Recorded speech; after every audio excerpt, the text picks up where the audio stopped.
नमस्कार दोस्तों, आप सभी का स्वागत है। जैसा कि आप सभी को पता है, यहाँ सिर्फ आपके काम की बातें बताई जाती है। तो इसी सिलसिले को आगे बढ़ाते हुए आज एक और बिजनेस के बारे में बताने जा रहे हैं, जिसमें बहुत ही कम लागत के साथ अच्छा मुनाफा कमा सकते हैं। तो इस वीडियो को पूरी जरूर देखें, क्योंकि बहुत ही महत्वपूर्ण बातें इसमें बताई गई है। आज हम बात करते हैं टिफिन सर्विस के बारे में। टिफिन सर्विस का बिजनेस कम लागत में घर से कैसे शुरू करें। एक सर्वे के अनुसार अधिकतर भारतीय अपने रोजाना के खाने में घर का बना खाना ही पसंद करते हैं। हमारे देश में अधिकतर लोग शिक्षा, नौकरी और व्यवसाय जैसे कई कारणों से अपने निवास से पलायन करते हैं। टिफिन सर्विस सेंटर इन्हीं लोगों को टारगेट करती है जो शिक्षा, नौकरी या अन्य किसी उद्देश्य से अपने घर से दूर रहते हैं और अपने घर का बना खाना नहीं खा पाते। यह व्यापार आप अपने घर से छोटे रूप से शुरू कर सकते हैं। यह व्यापार घरेलू महिलाओं के लिए भी बहुत ही अच्छा व्यापार है। अब बात करते हैं टिफिन सर्विस सेंटर के प्रकार के बारे में। यानी टिफिन सर्विस सेंटर कई प्रकार के हो सकते हैं। टिफिन सर्विस सेंटर का केवल एक ही मकसद होता है, घर से दूर रह रहे लोगों को घर जैसा अच्छा खाना उपलब्ध करवाना। आप चाहे तो दो तरह से इसे संचालित कर सकते हैं। लोगों को उनके स्थान पर टिफिन पहुंचाकर। इस तरह की टिफिन सर्विस में आपको खाना तैयार करके अपने ग्राहकों तक स्वयं पहुंचाना होता है। यह टिफिन सर्विस कॉलेज जाने वाले छात्रों के द्वारा ज्यादातर रूप से चुनी जाती है, क्योंकि वे सुबह जल्दी ही अपने कॉलेज के लिए निकल जाते हैं। तो ऐसे समय में आपके द्वारा दी गई सुविधा उनके लिए सहायक होती है। दूसरा है अपने स्वयं के स्थान पर ग्राहकों को भोजन उपलब्ध करवाकर। इस तरह की टिफिन सर्विस में आपको एक ऐसे स्थान की जरूरत होगी जहां आप अपने ग्राहकों को बैठाकर गर्म खाना परोस सके। इस सर्विस को ग्राहकों द्वारा ज्यादा चुना जाता है, क्योंकि इस माध्यम से उन्हें गर्म खाना उपलब्ध हो जाता है। अब बात करते हैं टिफिन सर्विस के लिए जरूरत की सामानों के बारे में। हर व्यापार को शुरू करने से पहले आपको कुछ पूर्व तैयारी करनी होती है, कुछ पूर्व उपकरणों की जरूरत होती है। ठीक उसी प्रकार से आपको इस व्यवसाय में भी कुछ सामान का प्रबंध पहले से करना होगा, ताकि आपको अपने व्यापार में कोई परेशानी न आए। इस व्यापार में लगने वाली आवश्यक उपकरण जैसे कि खाना बनाने के बर्तन। अगर आप यह व्यापार शुरू करते हैं तो खाना बनाने के बर्तन सबसे महत्वपूर्ण चीज है। हालांकि आप अपने घर के बर्तन भी उपयोग में ले सकते हैं, परंतु अगर आप ज्यादा टिफिन सप्लाई करते हैं तो आपको ज्यादा मात्रा में खाना बनाना होगा, जिसके लिए आपको बड़े बर्तनों का प्रबंध करना होगा। टिफिन, इस व्यवसाय में आपके लिए दूसरी आवश्यक सामग्री टिफिन होती है। इन्हीं टिफिन में आप अपने ग्राहकों को उनके स्थान पर खाना उपलब्ध करवाते हैं। हो सके तो आपको आधुनिक और आकर्षक टिफिन का चयन करना चाहिए, ताकि ग्राहक आपके टिफिन से आकर्षित हो सके। Aluminium foil box. अगर आप टिफिन नहीं खरीदना चाहते या शुरू में खरीदने में आप सक्षम नहीं हैं, तो शुरू में आप एल्यूमीनियम फॉइल बॉक्स खरीदकर उन पर खाना पैक करके भी दे सकते हैं। टेबल और कुर्सी। अगर आप अपने ग्राहकों को अपने स्थान पर खाना उपलब्ध करवाते हैं तो उन्हें बैठाकर खाना परोसने के लिए आपको टेबल और कुर्सी का प्रबंध भी करना होगा। खाना परोसने के लिए बर्तन, क्योंकि आपको रोजाना कई लोगों को व्यवस्थित खाना परोसना होगा, इसके लिए भी आपको अलग से बर्तनों का प्रबंध करना होगा। खाना बनाने के लिए आवश्यक सामग्री का प्रबंध। आपको रोजाना कई लोगों का खाना उपलब्ध करवाना होगा। इसके लिए आपको खाना बनाने के लिए अनाज, तेल, गैस, सिलेंडर आदि का प्रबंध भी करना होगा, ताकि आप सही समय पर लोगों को खाना उपलब्ध करवा पाए। अब बात करते हैं रजिस्ट्रेशन और लाइसेंस के बारे में। इस व्यापार के लिए आपको निम्न रजिस्ट्रेशन की आवश्यकता पड़ेगी, जैसे कि शॉप एक्ट लाइसेंस। अगर आप अपने व्यापार को किसी दुकान में शुरू करते हैं तो आपको शॉप एक्ट लाइसेंस लेना आवश्यक हो जाता है। दूसरा है FSSAI लाइसेंस। तो आपके लिए यह आवश्यक है कि आपका खाना अच्छी क्वालिटी का हो और यह किसी के लिए नुकसानदायक न हो। और इस चीज को सुनिश्चित करने के लिए आपको फूड लाइसेंस लेना आवश्यक है। यह आपके खाने की क्वालिटी चेक करने के बाद उसे प्रामाणिकता प्रदान करता है। अगला है ट्रेड लाइसेंस। ट्रेड लाइसेंस शहर में म्युनिसिपल कॉरपोरेशन द्वारा दिया जाने वाला एक लाइसेंस है जो किसी भी प्रकार के व्यापार के लिए आवश्यक होता है। उसके बाद फायर एनओसी। अगर आप अपने व्यापार में किसी ऐसी चीज का उपयोग करते हैं जिसमें आग का उपयोग होता है तो आपको फायर डिपार्टमेंट से नो ऑब्जेक्शन सर्टिफिकेट लेना अनिवार्य होता है। इसके बाद आता है सोसाइटी एनओसी। अगर आप अपना व्यापार किसी सोसाइटी में शुरू करते हैं तो आपको अपनी सोसाइटी से परमिशन लेना होता है और अगर आपकी सोसाइटी को इससे कोई दिक्कत नहीं होती तो वह आपको नो ऑब्जेक्शन सर्टिफिकेट प्रदान करती है। अगर आप यह व्यापार छोटे रूप में घर से शुरू करना चाहते हैं तो आपको इतने सारे लाइसेंस की आवश्यकता नहीं होगी। अब बात करते हैं मेन्यू के बारे में, यानी टिफिन मेन्यू। आपके द्वारा दिए जाने वाले टिफिन का मेनू कुछ हद तक आपके एरिया और वहाँ के खाने पर निर्भर करता है। वैसे सामान्यतः टिफिन में आपको दाल, चावल, सब्जी, रोटी और सलाद देना अनिवार्य होता है। कुछ लोग सप्ताह में एक दिन यानी रविवार को स्पेशल टिफिन में मांसाहार प्रदान करते हैं। अगर आप केवल शाकाहारी खाना ही प्रदान करते हैं तब भी आपको सप्ताह में एक दिन कुछ अलग स्पेशल भोजन प्रदान करना अनिवार्य होता है। अब बात करते हैं कीमत के बारे में, यानी टिफिन की कीमत कैसे तय करें।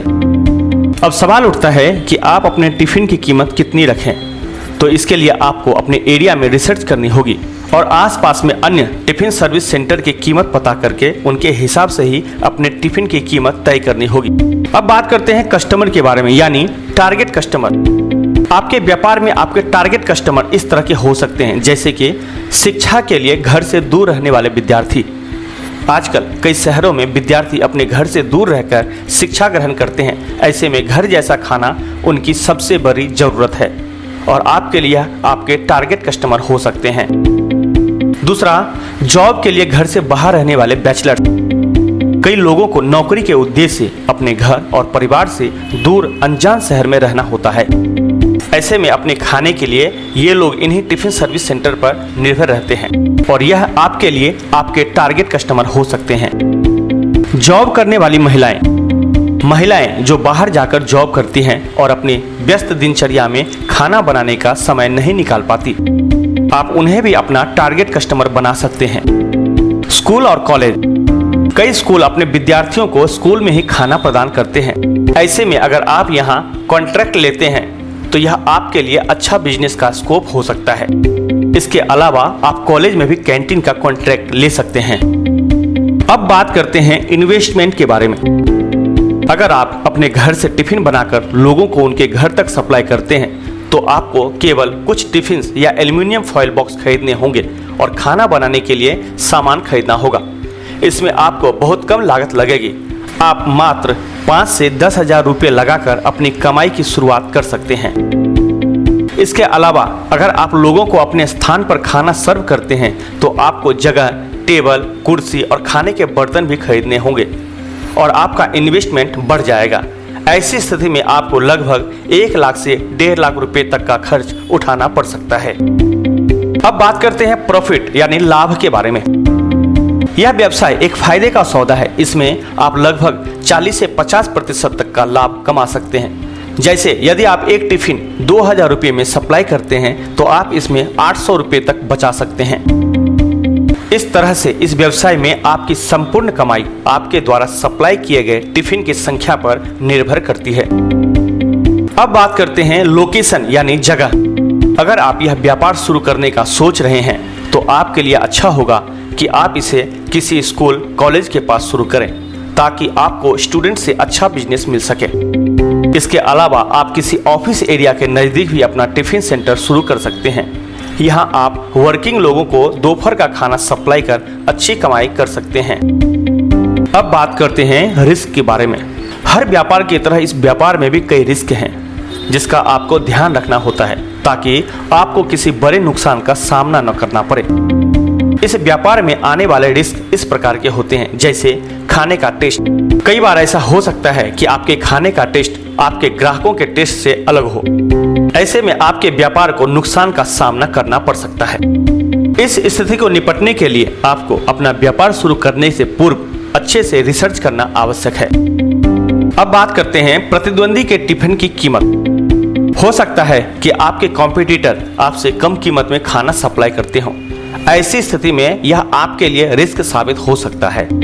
खाना बनाने का सामान महंगा होने का रिस्क हो सकता है कि ऑफ सीजन में दाल, चावल, सब्जियां जैसी चीजें महंगी हो जाए। ऐसी स्थिति में आपको इस समय कम प्रॉफिट होगा, तो आपको इस स्थिति के लिए तैयार रहना होगा। इस व्यापार में इंप्रूवमेंट के स्कोप, ग्राहकों से फीडबैक। किसी भी व्यापार में ग्राहक सर्वोपरि होता है। उसे किसी भी चीज के लिए फोर्स नहीं किया जा सकता और उसके टेस्ट का ध्यान रखना अनिवार्य है। अगर आप अपने ग्राहकों से हफ्ते में एक बार या 15 दिन में एक बार फीडबैक लेते हैं तो यह आपको अपने व्यापार में सुधार के लिए सहायक होंगे। अपने मेनू में खाने की चीजें जोड़ना। अगर आप अपने खाने में मेनू के अतिरिक्त अन्य खाने की चीज भी जोड़ते हैं तो यह आपके ग्राहकों को आकर्षित करता है और आपके व्यापार में विस्तार के लिए सहायक होते हैं। आधुनिक टिफिन का प्रयोग। अगर आप अपने ग्राहकों के लिए सामान्य टिफिन की जगह प्लास्टिक के आधुनिक टिफिन का प्रयोग करते हैं तो यह आपके व्यापार में आकर्षण बढ़ाएगा। अपने मेनू में बदलाव करते रहना। अगर आप रोजाना एक जैसा खाना अपने ग्राहकों को देंगे तो आपके ग्राहक इससे बोर हो जाएंगे। इसलिए आपके लिए आवश्यक है कि आप अपने मेनू में बदलाव करते रहें। अब बात करते हैं मार्केटिंग, यानी अपने व्यापार का प्रचार कैसे करें। मार्केटिंग किसी भी व्यवसाय के लिए बहुत जरूरी चीज है। इससे लोगों को आपके बारे में पता चलता है और आपका व्यापार बढ़ता है। इस व्यापार के लिए मार्केटिंग के तरीके इस प्रकार से हैं, जैसे कॉलेज और इंस्टीट्यूट में ऐड करना। आप चाहे तो अपने टिफिन सेंटर का ऐड अपने शहर के प्रतिष्ठित कॉलेज या इंस्टीट्यूट में जाकर वहां से परमिशन प्राप्त करके कर सकते हैं। इससे स्टूडेंट को आपके बिजनेस के बारे में पता चलेगा और आपके ग्राहक बनेंगे। Online add. आप चाहे तो आजकल के विभिन्न आधुनिक तरीकों जैसे सोशल मीडिया या अपनी वेबसाइट डिजाइन करके भी ऐड कर सकते हैं। आज के समय में कोई भी व्यक्ति जब किसी चीज को सर्च करता है तो वह सबसे पहले ऑनलाइन सर्च करके आपके बारे में अन्य ग्राहकों के रिव्यू चेक करता है। इसलिए यह आपके लिए मार्केटिंग का अच्छा प्लेटफॉर्म साबित हो सकता है। लोकल चैनल, लोकल टीवी या रेडियो चैनल, होर्डिंग, पंपलेट और लोकल न्यूज़पेपर इत्यादि के माध्यम से भी कर सकते हैं।